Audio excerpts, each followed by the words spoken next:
que vai para o estado de Serra Dourada. Esse vai ser um encontro onde eu espero 500 mulheres por volta disso.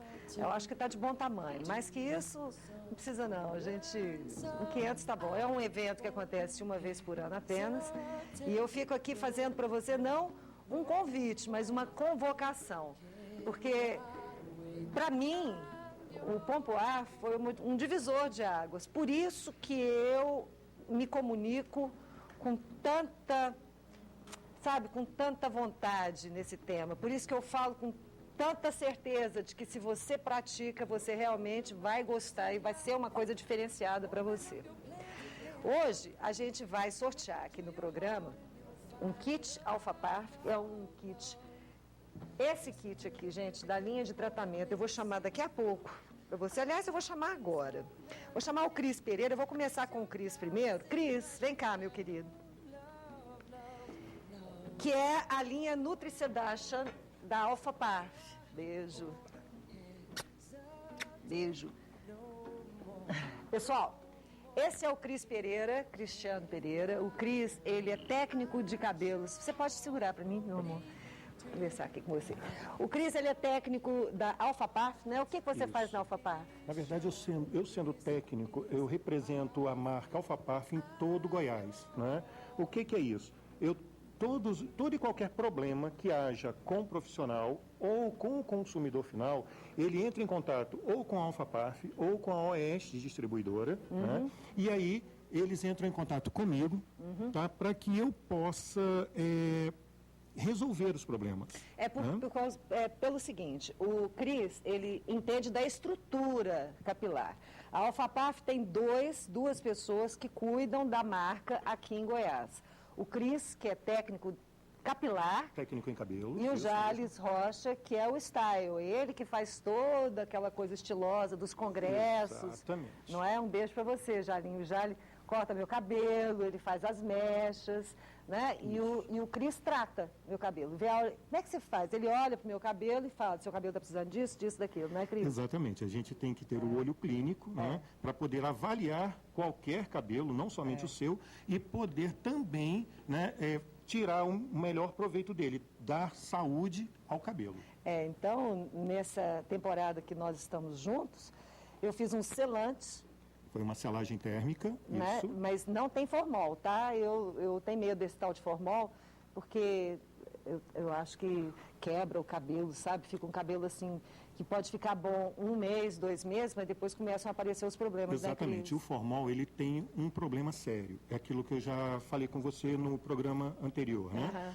A primeira vez em que você fizer o formol, você sela essa cutícula, encapsula essa cutícula e retira toda a água de dentro da fibra. Esse aqui é o problema. Aí, eu costumo dizer o seguinte, a primeira vez é maravilhoso, na segunda é bom, na terceira, porque a cliente, o que a pessoa pensa? Ah, não, começou a crescer, começou a inchar um pouquinho o cabelo, não vou voltar no meu cabeleireiro para que ele faça novamente. Porque é ótimo, é uma delícia, é prático, né? Aí, a partir da terceira vez, aí é a famosa efeito, a bomba, que começa a estourar, né? Aí o cabelo quebra, né? começa a enrijecer, quebra, e se porventura a pessoa quiser fazer qualquer procedimento químico no cabelo, com toda certeza esse cabelo vai terminar no ralo. Vai para UTI. Vai para UTI. Então aí a gente fez essa selagem que eu amei. Ela não tem formol e também é uma coisa a se fazer o quê? De 2 em 2 meses, de 3 em 3 meses? 2 em 2, 3 em 3, é por aí. Né? Depois fiz as luzes. Uma coisa assim que eu fico muito preocupada todas as vezes que eu faço as luzes, e eu assim, quando eu confio, eu entrego meu cabelo, mas eu tenho que confiar. Porque a tal da água oxigenada, eu morro de medo de botar água oxigenada alta, volume alto, e depois acontecer a mesma coisa. Fica legal no começo, mas depois o cabelo vai desidratando e acaba na UTI. Isso. O que você tem para me dizer sobre essa coisa de água oxigenada? Porque tem cabeleireiros, por exemplo, que não têm a paciência de esperar o tempo, por exemplo, de umas luzes, ou então a própria água oxigenada que vai nas químicas de tinta, né, de coloração. Aí põe uma água oxigenada muito alta para andar depressa. Bom, na realidade, o que acontece? Quando você faz a descoloração, né, o pó descolorante em si, que é um persulfato de amônia, ele tende, por si só, clarear de 5 a 7 tons, Aham. naturalmente. Isso independentemente se você me usa um peróxido de 3%, que nós costumamos chamar de água de 10, ou um peróxido de 12, que nós costumamos chamar de água de 40, muito conhecido. Aham. Qual a diferença de um para o outro? É como se eu fosse, eu costumo dizer o seguinte, é como se eu fosse daqui ao Tocantins. Aham. Né? Eu quero colocar uma água de 40, então eu entro num Audi, 0 quilômetro, e em menos de 4 horas eu estou lá no Tocantins. Aham. Se eu for mais tranquilo, eu vou num carro mais tranquilo, tal, eu coloco uma água de 20, né? E eu vou chegar no mesmo local, só que um pouquinho mais devagar. O que isso quer dizer para o cabelo? Na verdade, quando eu digo isso, o cabelo ele vai ficar mais saudável.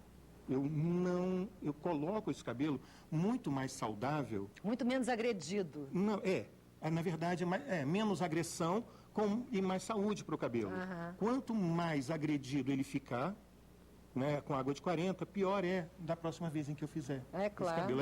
Aí a cliente fala assim, meu cabelo agora está mais fino, o meu cabelo agora tá mais... Aí fica alto, ele fica, né, inchado. Assim, ó, ele parece assim que fica tão fininho que ele parece que fica voando. Esse é um problema sério para a água quando você usa um peróxido com volumagem alta. Para o profissional, é ótimo, porque ao invés de gastar 1h30 fazendo o procedimento, eu gasto 40 minutos. É ótimo, Aí em que 40 tá, né? minutos eu resolvo o meu problema, Agora, embolso o dinheiro e acabou. Exatamente, mas essa é a diferença de você ir num bom cabeleireiro e você ir apenas num cabeleireiro que coloca o comercial na frente, coloca algumas vantagens na frente da saúde do cabelo. Por isso que a gente tem que ter alguns critérios. Por exemplo, eu faço retoque com a coloração Alpha Parf Revolution, que não é uma coloração que agride, mas é uma coloração que trata, não é isso, Cris? Que na realidade, o que acontece? Tô Nós adorando. temos que saber o seguinte, toda e qualquer coloração tem uma ação química. Tá? O que é necessário para fazer uma coloração funcionar? Primeiro, ela tem que ter amônia. Aham. Tá? Só que Evolution tem o menor teor de amônia do mercado, e isso é comprovado. Tá? A gente não estou aqui falando que eu disse ou não. É comprovadamente por testes de laboratório. Tá? Então, tem o menor teor de amônia do mercado. Tendo o menor teor de amônia do mercado, eu agrido menos. Porque qual é a função da amônia nesse caso? É abrir a cutícula para que a coloração penetre junto com a água oxigenada. A água oxigenada, neste caso, ela tem 3 funções. A primeira, descolorir os pigmentos naturais do cabelo. Né? Certo. Oxidar esse pigmento. O segundo... Mesmo os branquinhos? Não, porque branquinho, na verdade, não tem Ele já pigmento. está sem cor, né? Na verdade, neste caso, nos brancos, a coloração, a água oxigenada não tem função. É a própria tinta que tem a função. É a coloração que tem a função de cobrir os brancos. Entendi. Né? E depende da volumagem. 10, 20, 30 ou 40, a água oxigenada, neste caso, não vai ter ação nenhuma. Okay. Ela vai ter o segundo ponto da água oxigenada, é auxiliar na fixação dos pigmentos químicos. Né? E a terceira, quando a amônia deixa de agir, porque ela é volátil, ela sai do cabelo. Passou o tempo, acabou o tempo, vai embora. ela não evolui mais. Isso, a água oxigenada entra com a terceira função dela. Não podemos nos esquecer que a água oxigenada é ácida. E sendo ácida, ela tende a selar a cutícula do cabelo, a fechar a cutícula com os pigmentos. Olha, então nesse caso dentro. aí ela não faz mal, ela faz bem? No caso da coloração, não. Só no caso da descoloração, que é uma põe o outra ação. junto com o descolorante. Exatamente. Entendi.